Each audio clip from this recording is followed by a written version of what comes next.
That's not a good indication because now we have a redistribution of income from a productive sector, the private sector, to the unproductive sector in government. Look, there are roles for government, but at the same time, they shouldn't be growing at rapid paces. They're already too large as it is today.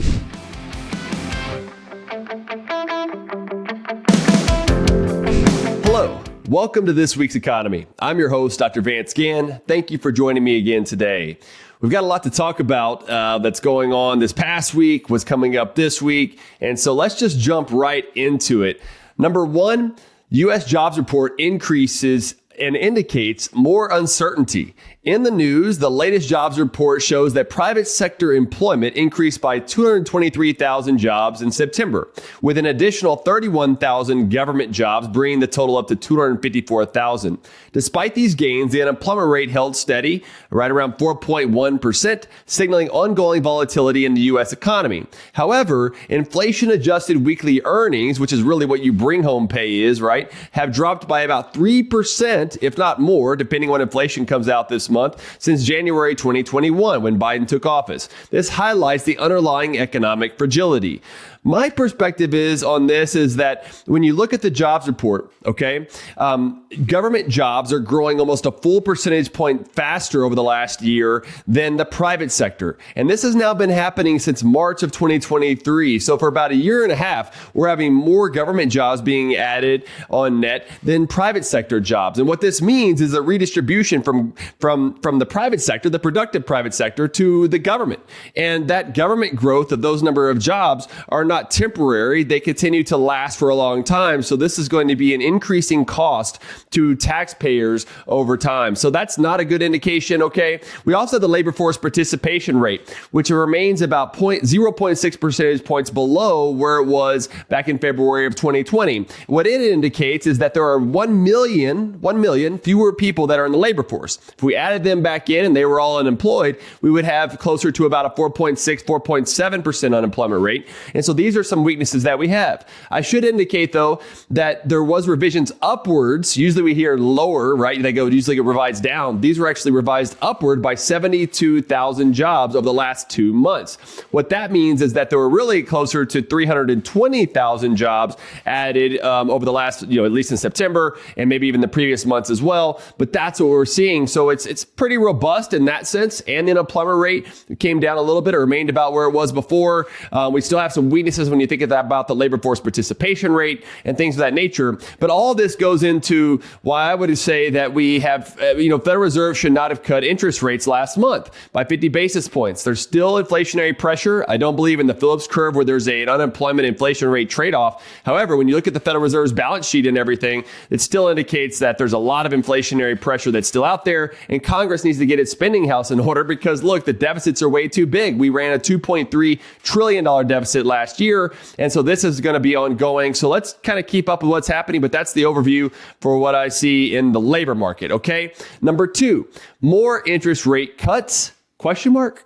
In the news, a new survey of economists predicts that a monetary policy mistake is the greatest downside risk to the U.S. economy over the next 12 months. The Federal Reserve is expected to cut rates again at its November meeting, either by a quarter or half a percentage point. So look, my take is that we can't repeat the last mistakes of the past. Okay. When you think about the 1970s, and I've talked about this some, I've written a piece at the American Institute for Economic Research on why we can't fall into those traps. Basically, what you see is that you have a slowing economy, instability, fragility in the economy. And so when inflation looks like it's moderating, it allows for the Federal Reserve to say, you know what, let's put our foot back on the gas and lower interest rates, increase the money supply. And then inflation, what happened then, went up even higher than it was before in double digits. Okay. Now we saw inflation went up to 9% back in 2022. It's been moderating closer to 3% now, which is a full percentage point higher, about 50% higher than what the Federal Reserve would like for it to be around at 2%. But it's still moderating. Okay. And so that's why they've been saying, look, it's going to go down to 2%. Even their own forecasts don't show it at 2% though until 2026. So really, I think it's still way too hot. And that's why I think it's be a mistake for the Federal Reserve to keep cutting the interest rate, their federal funds rate. because this influences a lot of the other markets throughout the economy. And it creates more bubbles and asset price inflation at a time whenever there's already bubbles that are out there that are overpriced throughout the economy. These asset prices are like housing, the stock market, stuff like that. And so I think really what the Federal Reserve should be doing, as I've noted before, is that they should be cutting their balance sheet, okay? I think there's a lot of good room, probably closer to around $4 trillion at least is what it was before the pandemic. It's up to $7 trillion now. It's still around $7 trillion. So we've still got a long way to go, but that's what I'm thinking about there. Number 3, American concern about jobs. In the news, consumer confidence dropped sharply in September, marking the largest decline since August 2021. America's pessimism has transitioned from inflation to jobs. This trend aligns with the recent rise in unemployment rate and the decline in job openings. The labor market is noticeably cooler as it was before September.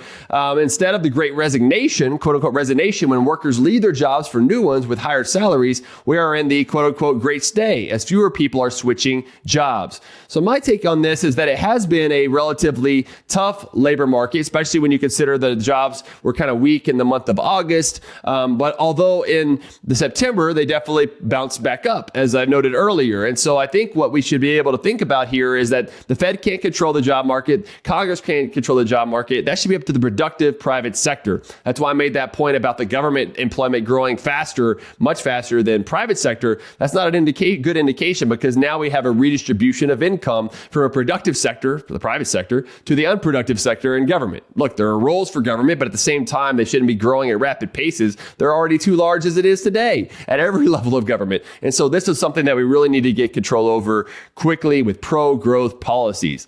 Number 4, California Governor Newsom vetoes AI bill. In the news, California Governor Newsom has vetoed a proposed AI bill to establish new safety regulations for the rapidly evolving technology. Newsom expressed concern that the bill's focus on large-scale, expensive models could give the public a, quote, false sense of security, end quote, about controlling AI. However, his objection wasn't rooted in a belief that California should avoid legislation with national implications. Like, my take is here, I think, initially, this sounds good on its surface, okay? And some of my other friends in this space have also indicated that as well. And so it's good that California isn't going too far. My concern is that Governor Newsom wanted to go even further than what this bill did. And so from that perspective, I don't think that's a good sign. And so it's something we really want to watch. So let's have positives where we can to say, yes, good job, Governor Newsom, for vetoing this. Should not be a bill that's passed. It doesn't focus on the new technologies, unleashing the innovation that takes place. Instead, it would stifle what's happening. But what I'm seeing is places like Texas in particular and other states are trying to harness AI in general and overregulate it. And that would be a mistake. We should let the market forces work to determine what's going to be best. The AI, the new technologies that are coming out, I think are really part of this new revolution, economic revolution that's happening. And there are going to be some speed bumps. There's always transition costs whenever you go through these sort of situations.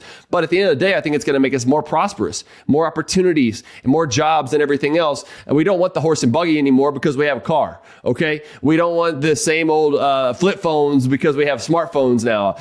For many people, they like that. I like it. But why would we hold back on the AI? There's certainly going to be some cause for concerns, and maybe we should address those. But at the end of the day, let's let the market work.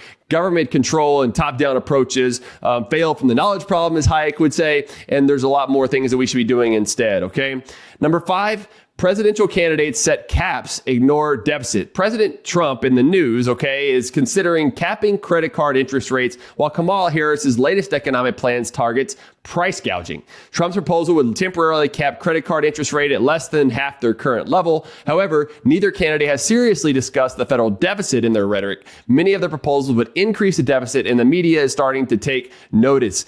Finally, we are starting to get some good news that some of these media folks are starting to question about how much we're spending and what's going on in the national, the federal deficit and the national debt and everything else. So we have a lot of good intentions, I think, but the results are not there. And as Milton Friedman says, don't judge a policy or programs by their intentions, but by the results. And so we're seeing too many bad ideas coming out of like capping interest rates, price gouging laws, these credit card interest rate capping, the child tax credit expansions. I mean, all these things are trying to be targeted to specific audiences, specific voters in particular, to get them to vote. But they're not sound policy, right? We need less government spending, the broader base on the taxes, deregulation. Those are more pro-growth efforts, along with cutting the money supply by the Fed. But the Congress and president don't have control over that, neither should they, okay? So the solution is we need to make sure that we have less spending going on and make sure to extend those Trump tax cuts and probably have some key reforms in there as well. I think that would really be a good pro-growth step to the future.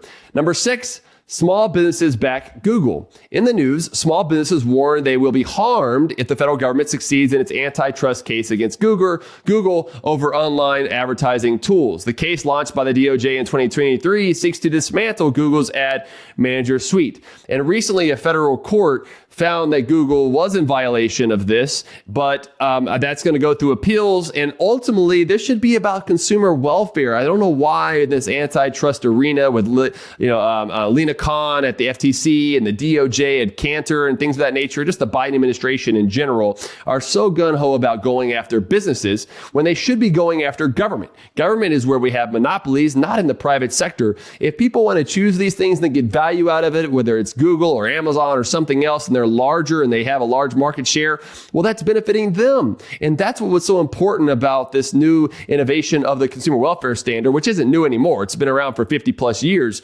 But that's what we need to return to, instead of the government picking winners and losers in the process and putting them through all these hoops and, hurdles just to claim that just to make the case that they're being competitive, when the government doesn't know what's competitive because they're government. They're a monopoly, okay? They don't even know. And these experts don't know either. I'd rather put my money on consumers versus them. And those businesses that aren't doing a good job will be pushed out, and then we'll find something else that comes along. That's part of the creative destruction of a free market capitalist system, which we need more of, okay? And so I'm hopeful that this appeal will go through for Google. We will see how that works out. So with all that, I hope you enjoyed this. Please share this with your friends and family. Thank you for joining me again today. Remember, you can find more of my insights at vanceginn.com or go to my newsletter, vanceginn.substack.com. You can become a subscriber at no charge, or you can get a paid subscription that helps me out with putting these programs on. But it's really a pleasure to have you join me today. God bless you, and let people prosper.